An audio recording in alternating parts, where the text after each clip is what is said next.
Olá a todos vocês, meu nome é Ricardo Gonçalves, sou do Instituto Federal do Rio de Janeiro, campus Paracambi. Essa aqui é mais uma aula da iniciativa do LISCOM. A gente vai continuar falando de Física 3, hoje eu vou falar com vocês sobre eletrodinâmica, alguns exemplos de é, inícios de circuitos que a gente vai ver sobre o assunto que a gente falou da aula passada. Hoje vai ser mais ou menos um estudo de caso e a gente vai vou tentar mostrar para vocês várias propriedades em cima desse estudo de caso. Bom, a gente vai trabalhar esse circuito aqui. Ele é um circuito misto. Aqui você tem uma parte que tem duas resistências em paralelo. Lembrando que é um circuito completamente resistivo, né? É puramente resistivo. E você tem depois esse conjunto em paralelo em série com uma outra resistência. Então aqui você tem tanto série quanto paralelo, a gente chama isso de circuito misto. Para a gente começar a tratar, a gente vai isolar primeiro a parte paralela. A gente vai tentar achar a resistência equivalente dela para depois tentar achar a resistência equivalente do circuito como um todo. Como é que a gente faz isso? Se a gente for lembrar, essa parte paralela, a gente faz a soma do inverso da resistência, que no caso seria a condutância, né? Então, a resistência equivalente, 1 sobre a resistência equivalente desse pedaço vai ser 1 sobre 3, que é a resistência de baixo, mais 1 sobre 6, que é a resistência de cima. Fazendo essa conta, a gente vai chegar que a resistência equivalente, 1 sobre a resistência equivalente vai ser 3 sobre 6, ou seja, 1 sobre 2, e a resistência equivalente vai ser igual a 2 ohms. Então a gente pode substituir esse primeiro pedaço por uma única resistência de 2 ohms.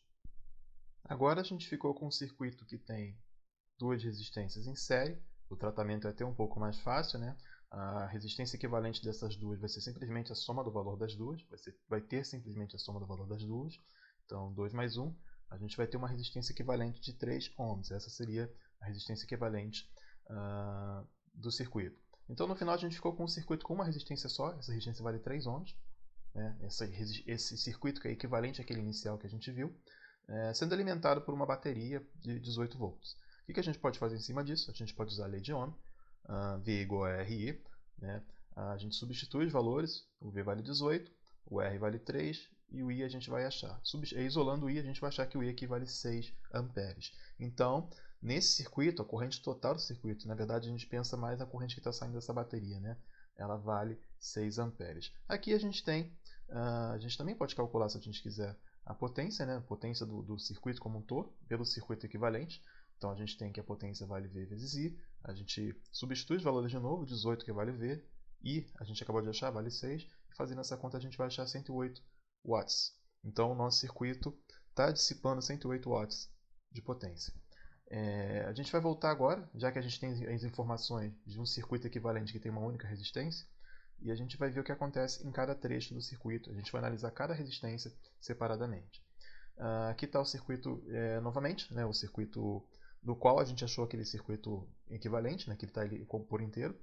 E o que a gente está vendo, né, é que sai uma corrente total, a corrente que sai da bateria aqui no caso seria de 6 amperes.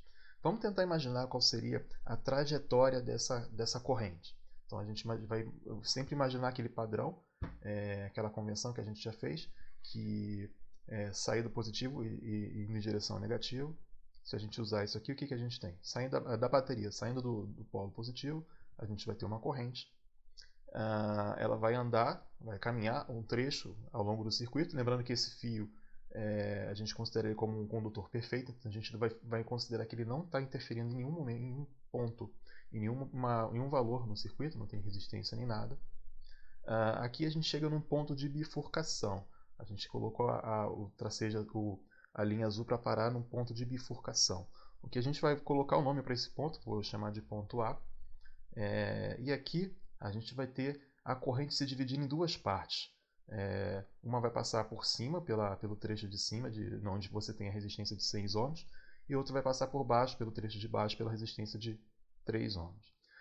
Então, né, a gente vai ter a corrente I1 passando por cima, a corrente I2 passando por baixo, e a gente vai falar sobre isso depois. Isso aqui é um nó, né? Você tem mais de dois pontos, mais de dois fios ligando esse nó, mais de dois caminhos. Na verdade, um de entrada e dois de saída. E a soma da corrente que entra aqui tem que ser igual à soma da corrente que sai. Como a gente sabe que está entrando 6 amperes, a gente sabe que a soma de I1, que é a corrente está indo por cima, mais I2, que é a corrente está indo por baixo, também tem que dar 6 amperes. Bom, essa corrente então vai se dividir. Ela vai passar uma parte por cima, outra parte por baixo. Depois ela se junta de novo num ponto que eu vou chamar de ponto B. Depois a corrente volta junto ao ponto B, então a partir daqui a gente tem de novo 6 amperes. Ela vai atravessar o resto do circuito. Vamos tentar analisar então o que está acontecendo aqui. Vamos pegar primeiro a segunda parte do circuito, que é um pouco mais fácil a gente analisar. Por que ele é um pouco mais fácil? Como a gente acabou de ver, a gente sabe qual é a corrente que está passando ali. Então a corrente vale 6 amperes. Aqui a gente sabe o valor da resistência, estava dado lá desde o começo, quando a gente falou. O valor da resistência vale 1 ohm. A gente poderia usar a lei de Ohm aqui. V é igual a RI. Fazendo isso, a gente consegue calcular o V. O V aqui vai dar 6 vezes 1, que é o R vezes o I. Isso vai dar 6 volts. Agora, o que significa esses 6 volts? Significa que ao longo dessa resistência, né, nos terminais dessa resistência, você tem uma queda de tensão de 6 volts.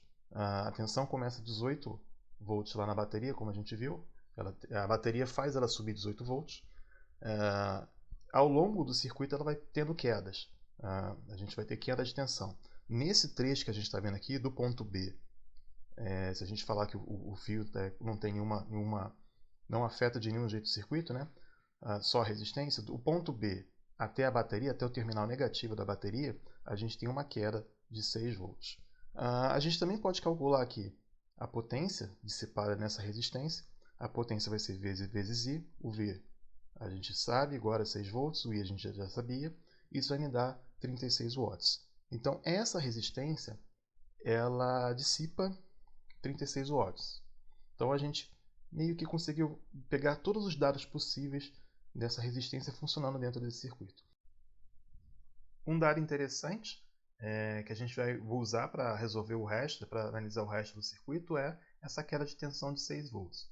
Porque a gente sabe que o total é 18, e então a gente chega à conclusão de que faltam 12 volts. Então tem que ser perdido 12 volts no outro trecho do circuito. Se a gente analisar o outro trecho do circuito, que é aquele trecho que você tem duas resistências em paralelo, aqui você vai ter dois caminhos para a corrente, o caminho de cima e o caminho de baixo. A gente vai analisar cada um deles separado. A gente sabe que entre os terminais, entre os pontos A e B, tem que ter uma queda de tensão de 12 volts, tanto por cima quanto por baixo. Como é que a gente faz isso? Vamos analisar primeiro o trecho de cima. No trecho de cima você tem uma resistência de 6 ohms e a gente tem 12 volts. Se a gente colocar isso na lei de Ohm de novo, V é igual a RI, a gente sabe o V, a gente sabe o R, a gente consegue achar o I. Então 12 é igual a 6 vezes I. Se a gente isolar o I, a gente vai achar que o I vale 2 amperes. Então por cima, pela parte de cima, a gente tem 2 amperes de corrente passando. A gente pode aproveitar para calcular a potência dissipada por essa resistência, né? P vale V vezes I. Se a gente substitui os valores, o V vale 12, o I a gente acabou de calcular, vale 2. A gente vai achar aqui que tem 24 watts. Então essa resistência está dissipando 24 watts. Aí a gente pode fazer a mesma coisa para a resistência de baixo. Na resistência de baixo a gente também tem 12 volts, a gente vai ter agora uma resistência de 3 ohms. Se a gente usar a lei de Ohm de novo, 12 é igual a 3 vezes I, substituindo todos os valores, isolando o I vale 4 amperes. Do mesmo jeito, P vale V vezes I, substituindo os valores, 12 vezes 4, a gente vai achar que o P vale 48 watts. Reparem que a gente tem a corrente passando por cima de 2 amperes, por baixo 4 amperes, e dá exatamente os 6 amperes que chegaram no ponto A vindo da bateria. Então a gente tem aí uma conservação do valor da corrente. Voltando para o circuito como um todo, para a gente tentar resumir o que a gente acabou de calcular em relação a cada um deles e no circuito como um todo, né? A gente imagina então que a corrente está passando, ela chega no ponto A, no ponto A ela vai se dividir, a gente já percebeu, já calculou agora, vai passar 4 amperes por baixo, 2 amperes por cima, e esses dois caminhos vão chegar até o ponto B. A resistência de cima, de 6 ohms, a gente calculou, as duas no caso tem uma queda de tensão de 12 volts, né, do ponto A até o ponto B. Por cima você vai ter 2 amperes passando e isso vai dar uma potência dissipada de 24 watts. Por baixo você vai ter 4 amperes passando e isso vai dar uma potência dissipada de 48 watts. Do ponto B a gente vai, ele continua, segue, a corrente ela junta de novo, agora são 6 amperes de novo, ela vai atravessar a outra resistência, aqui você vai ter 6 volts, de queda de tensão. A gente tem 6 amperes, porque juntando as correntes de novo a gente volta a ter 6 amperes, e 36 watts. Ela chega até o resto da bateria, se a gente imaginar que no circuito ideal, esses condutores são perfeitos, são supercondutores, e a gente não tem nenhum outro efeito sobre o circuito como um todo. Se a gente parar para pensar, a gente tem aqui exatamente os valores que a gente calculou naquele circuito equivalente. Por exemplo, a potência que a gente calculou lá foi 108 watts. Se a gente somar a potência dissipada pelas 3 resistências, a gente chega exatamente nesse valor. A queda de tensão, a corrente, a gente viu que era de 6 amperes, mesmo nos trechos em que a corrente se divide, se você somar, continua sendo 6 amperes. E a queda de tensão, no primeiro trecho, você tem 12 volts de queda, no segundo você tem 6 volts, soma 18 volts de queda, que era o que o circuito dava para a gente como inicialmente. Nesse caso aqui, então, a bateria faz um acréscimo de 18 volts na tensão, do negativo para o positivo. Ele vai perdendo. No primeiro trecho ele perde 12 volts, no segundo ele perde 6 volts e volta para o ponto negativo, de novo com menos 18 volts do que tinha começado. Então a bateria, isso aqui vira um ciclo, porque a bateria vai dar de novo para a corrente que estiver passando ali, e o circuito vai girando em torno disso. Nesse caso aqui a gente conseguiu analisar o que acontecia com cada uma das resistências, né? A gente conseguiu ver todas as informações possíveis para esse caso aqui, para cada uma das resistências, qual é a potência dissipada, por onde a corrente está passando, quanto passa de corrente em cada caminho, né? Se a gente tem mais de um caminho a ser percorrido. E isso aqui é um estudo de caso interessante para exemplificar o que a gente consegue fazer, como é que a gente consegue destrinchar um circuito como um todo. A gente vai testando isso de novo nas próximas aulas. Acompanhem sempre, que a gente vai estar sempre passando algumas informações interessantes para vocês. E até a próxima.